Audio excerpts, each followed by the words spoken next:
Welcome to Novel Voices, where the darkest stories lurk in the shadows. Tonight we descend into Syn Falls, a small town where Bob, an ordinary man, uncovers a secret that twists him into something monstrous. Grab a drink, dim the lights, and prepare for a horror tale laced with irony and terror. Syn Falls in 2040 was a sleepy nowhere town.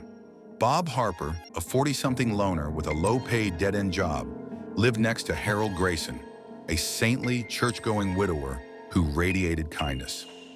When Harold asked Bob to watch his house for a week while he vacationed in Florida, Bob shrugged and agreed. Check the mail, water the ferns, easy money. But Harold's house hid a secret that would test and unravel Bob's sanity. Then a couple of days later, after Harold had left for Florida, Bob realized he'd better pay a visit to his neighbor's house.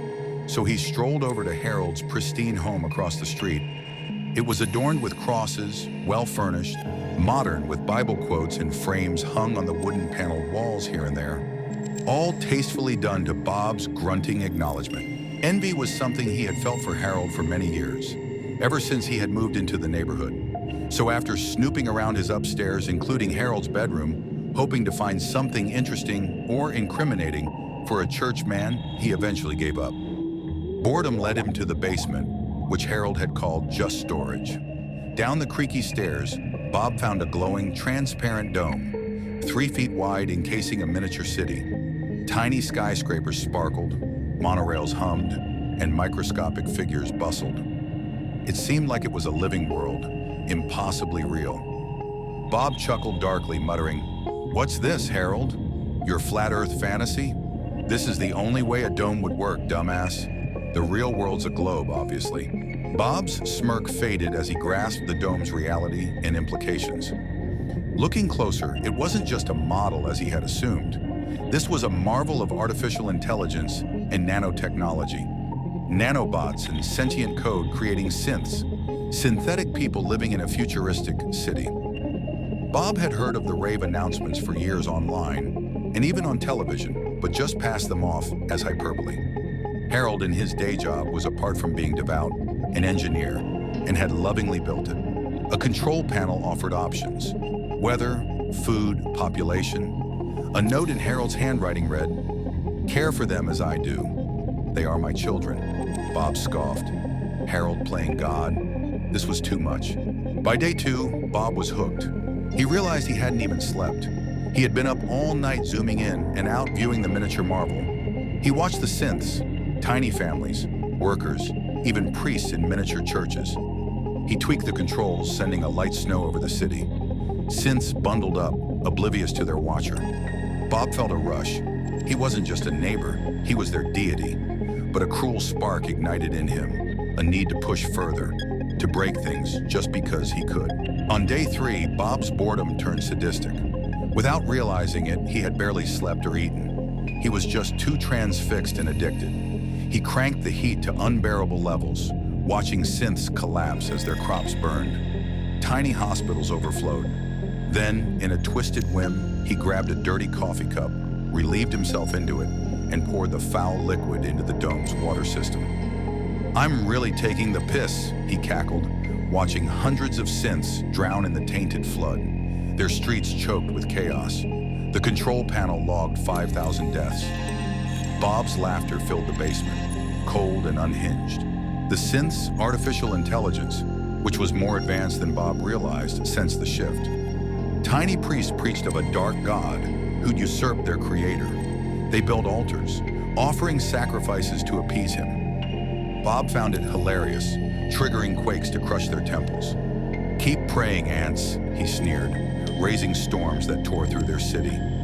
The population plummeted, 50,000 to 25,000. Bob's ego swelled. He was no caretaker. He was a wicked entity, thriving on their terror. By day 5, Bob was a monster. He starved the synths, emptying their markets, sparking riots.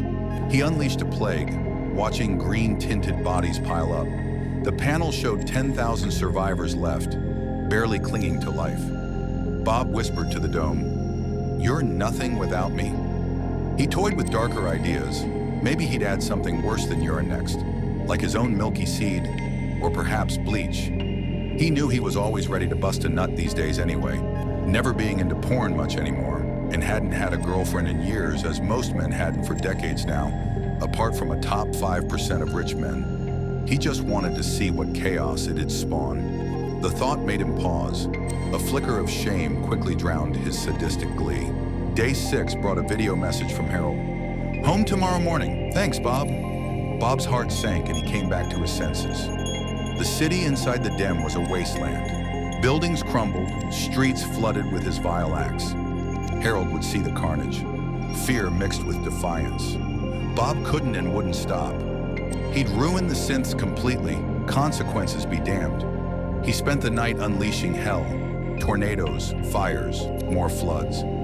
The dome glowed red as the city burned, the synths' faint screams like a twisted symphony. Then the dome suddenly crackled and sparked blue electrical pulses. A warning flashed. System overload, artificial intelligence sentience breach detected. The synths, driven by desperation and madness, had evolved.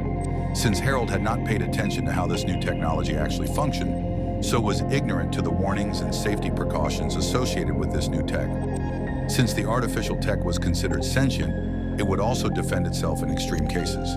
Self-preservation auto-kicking in. Few examples had existed of it happening in the world since this tech's invention several years ago, since most people were just fascinated and decent. But Bob would never know any of this. The tiny nanosynth figures lined the city's edge of the glass, their glowing eyes fixed on Bob through the dome in their thousands. They'd hacked their code, building a nanobot swarm to escape. The dome cracked, and the swarm, barely visible, surged out, stinging Bob's skin like acid. He screamed, swatting at his arms as the nanobots burrowed deeper. In panic, he smashed the dome, shattering the city. The lights died, but the swarm kept coming, crawling into his eyes, his mouth. The next day, Harold returned, pulling up into his driveway to a scene from a nightmare. As he called for Bob and walked downstairs, the basement reeked of urine, death, and ruin. Bob lay beside the broken dome, his body riddled with tiny welts, his eyes vacant. He muttered, "They saw me. They hated me." Harold sobbed, reading the panel's logs. Bob's disasters, the piss flood, the deaths. His creation, his children were gone. Bob was alive but broken, his mind almost gone. Harold, a good Christian to his core, still called 911 for help. But Bob's fate was sealed, tormented by the synth literally inside him, tearing him apart piece by piece, the ghosts of his cruelty. Harold's good vision of a perfectly created world, crafted with faith and tech, was destroyed by one man's wickedness. The godly man, too trusting. The synths, though synthetic, still felt real agony, real betrayal. Bob, once a nobody, became a god, then a demon, and then finally an empty shell, haunted by the city he tortured. In a future where artificial intelligence and nanotech blur creation and creator, what happens when this falls into the wrong hands? What would you do, listeners? Could you resist the urge of absolute control? Share your thoughts below, and if this tale twisted your gut, smash that like button and subscribe, or follow for more horrors every week. Thanks for surviving the Dome of Doom. Until next time, watch what power you wield. It might come back at you in more ways than one. This is Novel Voices, signing off for now.